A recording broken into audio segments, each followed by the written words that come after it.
Those pesky skeletons didn't want people venturing into the Ashlands. This was evidenced by the great wall that ran from the side of a steep mountain right to the sea, stopping Nuk and Beep in their tracks. "Should have built a dam, losers. Beep, this thing can swim, right?" Nuk said.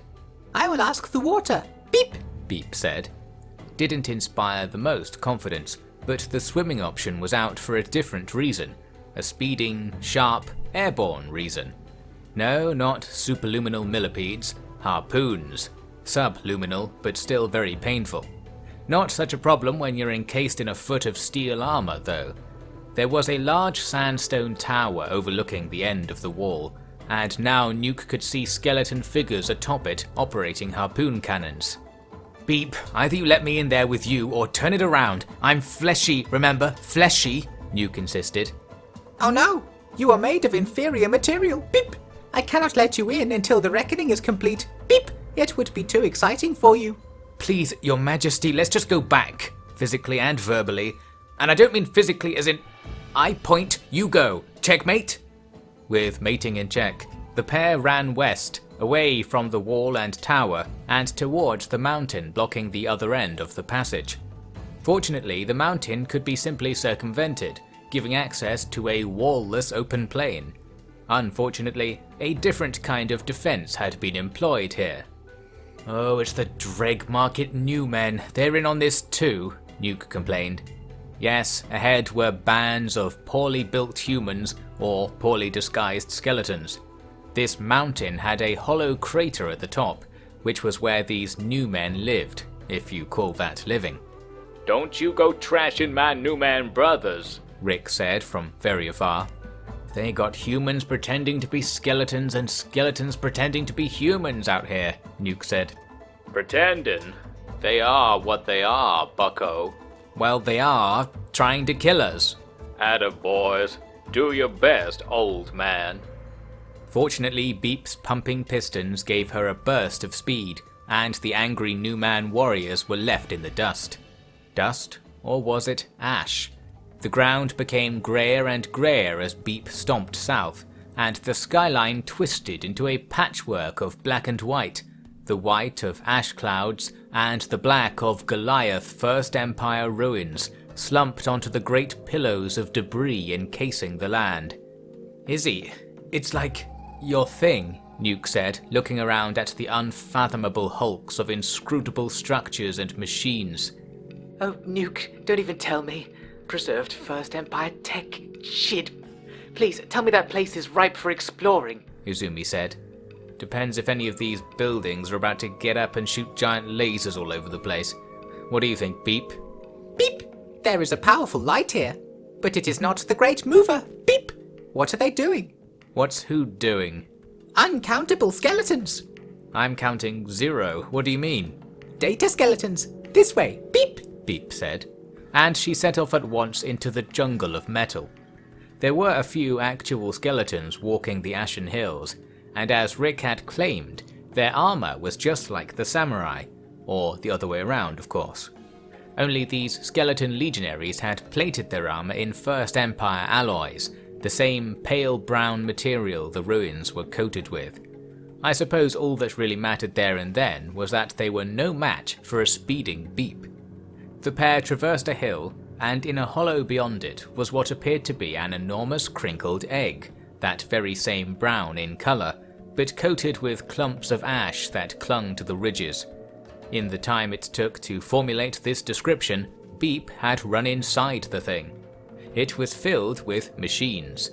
Okay, not especially remarkable given the circumstances, but the shop floor, packed with machines working other machines, was awash with activity and noise. Liquid metal flowed from a central pillar and was being pressed into various shapes. To the right, swords and spears were stacked in neat rows.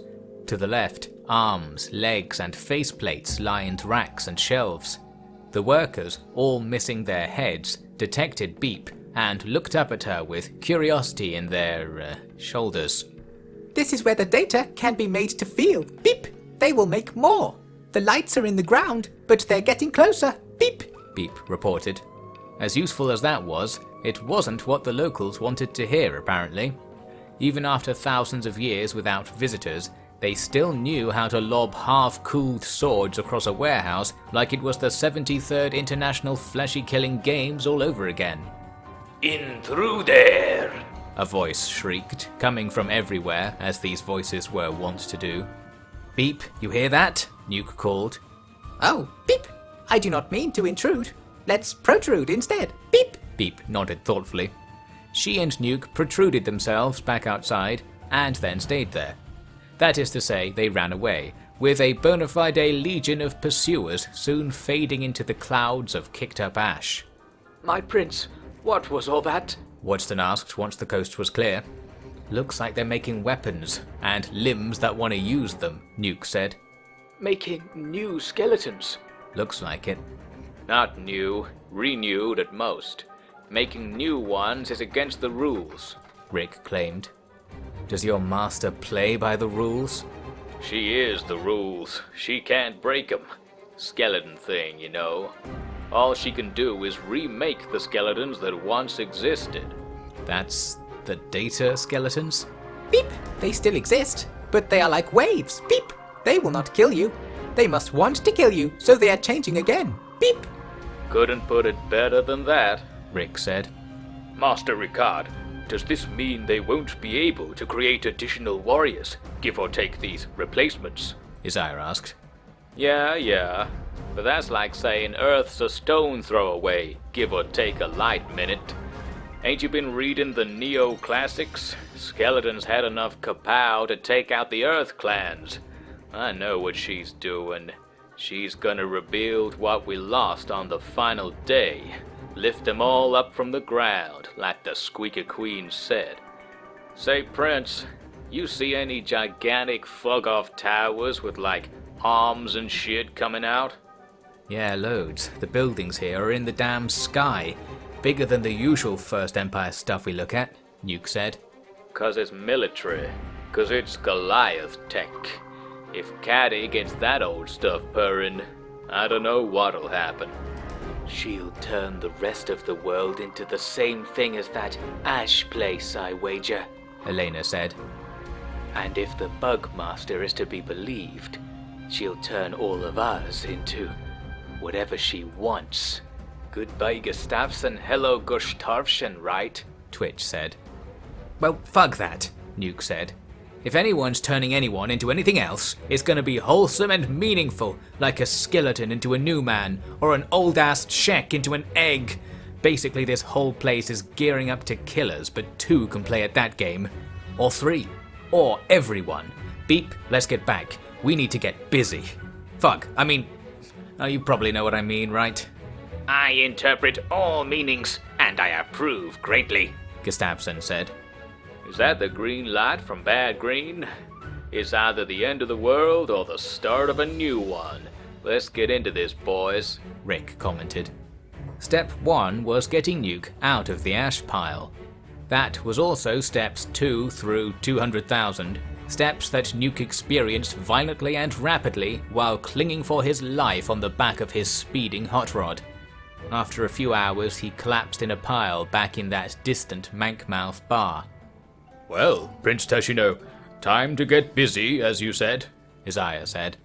No, I'm not a machine, although I did sign up to that. Nuk muttered. My prince, perhaps rest is the best approach, Wadston suggested. No, we, my man, need to prepare the best raiding party the world's ever seen. Actually, we'll stay shy of the gas that clogs your holes. But you know, we need a serious outfit, wearing serious outfits, right? Then it's agreed. Hey, everyone, Nuk said, suddenly restored to energy by his plan-like thoughts. He was addressing not the guild, who were mostly lounging outside, but the bar's local patrons. They were the sorts of straggly outcast types you'd expect to find in a literal backwater. But wasn't that the bread and smutter of the TCM Plus to the Power of Plus guild? You, biologicals, things that are alive, Nuk began. This world is in great danger. There are dark forces stirring in the forgotten corners of this land. Forces that say, Hey, this place just isn't shit enough. It's just not shit enough, man. Let's go fuck it up even more. People keep being alive out there. I'm talking about the crazy skeletons, the Biobash Knights, Cat Lon. If you don't know what that is, please turn to page 38 of GG4EP Book 3. Anyway, we fleshies have had enough of everything being pure shit. Well, some of us have. You know, actually it's only a few of us, but we degenerate few, are calling upon all life, biological and machine, to unite, to destroy the tyrant censor of the Ashlands. We're facing an opponent that knows no fear, that knows no boundaries, that sees no distinction between the good stuff and the bad stuff, the Browntown Blues and the bad green grunge, the harem and reverse harem even. Truly, we are fighting monsters, but monsters with pastoristic shit brownium armor plates and swords fresh out of the oven. So yeah, they'll kill us all right here if we don't do anything. And we are gonna do something. We're gonna show those old-fashioned biophobes what it means to be alive! No one reacted, but this was planned for. Free drugs, Wadston sighed, holding up bags of glowing green and spongy brown. Half the population of Mankmouth village was suddenly taking the prince's puff and signing on to save the world. Narc conscription works every time, we've learned that much by now. As easy as leading a dreg to drugs, the band of enlistees was taken to the canyon, where it was time to dose up and work out. Yes, the fires were lit, training targets set up, and bloodstains explained away with laughter and waves of the hand. These poor recruits were being thrown into boot camp, or shutdown camp to be more precise. Drill instructor Rick had some carefully crafted advice for them. Let's get down to business to defeat the skeletons. Did they send me censored when I asked for un? You're the soberest bunch I ever met, but I bet before we're through, fleshies, I'll make new men out of you. Rick, that sounds like you're going to rip their skin off, Izumi commented. I know what it sounded like. Rick grinned. The recruits set themselves on fire, lifted weights, and downed choco bread double time, ruining their skin to the point where no self-respecting new man would even want it. Well, if it gets the job done, it gets the job done. And while it obviously didn't in this case, no one really paid enough attention to notice. Meanwhile, some equally detailed lessons were being given to the guild's resident skin spider. So how about this? How much skin will a skin sin skin if a skin sin will skin skin? Neil asked. Yes, Gustafsson said. No, you gotta say it back, like a tongue twister. No fun for me, ain't even got one. yes. Forget it. And after I came up with this whole thing specifically for you. Specifically. Oh no, you didn't. This one's got nerve. Should've stuck to your guns. You know, they say life gets better if you only say yes to everything. But then, if you want to have an ethical system that includes the notion of informed consent, you gotta start saying no, yes? Otherwise, you'll get in some real sticky situations. Or you won't, as it were. If that's the kind of sage wisdom the discourse of the ancients had to offer, no wonder Izumi couldn't wait to get at Beep's sweet, sweet databanks. At that time, she was after a very different kind of data though. She and Nuk had taken a stroll up to Black Scratch to visit the Great Tech Hunter Library, home of many of Izumi's latest works, no less. Izumi, you look tall today. Librarian Curtis was quick to say. Thanks, you two. Do you have any information on First Empire armor? Izumi asked. It's made of metal. Count on it. Thanks. Anything else? You want to go to the Exiled Armory. What's that? Black Desert City, last building on the right. Oh, the scrap house store. Good idea, Nuk nodded. Wait, what is this shit? Even you know about it? Izumi balked. Yeah, I got you those old maps there. Rick showed me all the sticks. Show me the sticks. I will. Good shout, K482740883, Nuk waved. Good luck, Duke Nukem. Curtis replied. A confused Izumi followed Nuk out, after which he explained the whole deal with the skeleton's secret stockpile of weapons in the midst of the Deadlands, a stockpile outside of Cat Lon's control. But how did you know Curtis's designation? Izumi asked. Dunno, it just appeared in my head, like skeleton sense. Don't tell me you actually got manufactured, Duke. Don't think so. I wouldn't worry about it. You know, they say there's a skeleton inside of all of us, Nuk said, putting an arm around her. Nuk, that was just one time. One? What? What? What are you talking about? Nothing at all. Well, let's go tell everyone the good news. What was the good news again? We're going back to the nightmare realm. Right. And the bad news? It wasn't just one time. What wasn't? Let's go spend some time up in the royal bedroom, shall we? Ah yes, the nightmare realm. The next morning, the guild, minus the shut-down campers, went off west for some quality shopping.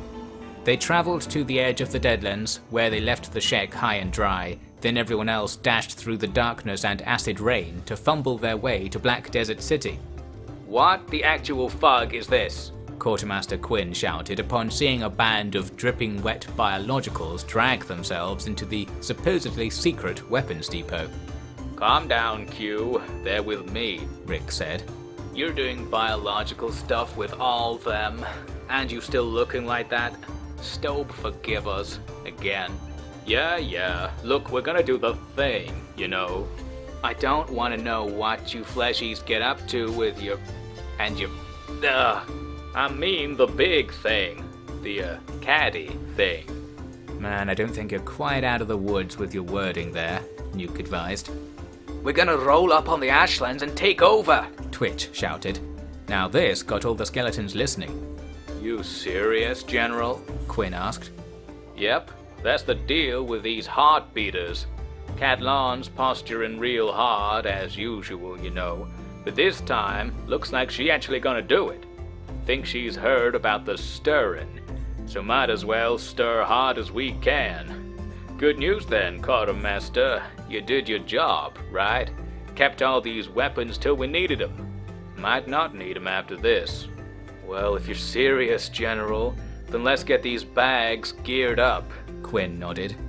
The scrap house was packed with carefully preserved bladed weapons from the early Second Empire, but the choicest cuts came from their ultra-rare First Empire Carbo Steel collection. From this, Nuk was presented a long sword, its silver blade making rainbows of any light that fell upon it, and its grip and sheath richly decorated with golden engravings and strange markings. It's Japanese, he marveled. Close, Quinn said. What's it say? Made in China. Wow, that's amazing. It ain't, but have fun, kiddo. A few other blades of the can-cut-through-shit brownium armor variety were dug out, but actually the ancient armor Curtis had tipped them off about wasn't there. Yeah, it got shipped out by a certain entrepreneur, Quinn said, pointing at an empty space at the end of the warehouse. Programmed a bunch of worker bots to carry it out all of a sudden. I mean, armor's not really our thing, but you fleshies better suit up, or Caddy's ID ping alone will kill ya. Any idea where it all went? Rick asked. Only one lady around here's likely to have dug that up. Gotcha. Prince, get the buckets, and get all the gold shit you can find. We'll ask Carlo. Trashcan Carlo, repository of all knowledge, was filtering through a can of shiny liquid at the BDC bar. You might remember she once offered to sell Nuk all knowledge, but since he had access to the pirate copy installed in Beep, the $500,000 cat price tag seemed a little steep. So you want to dress up like an old fancy pants, huh? Carlo asked after hearing the story.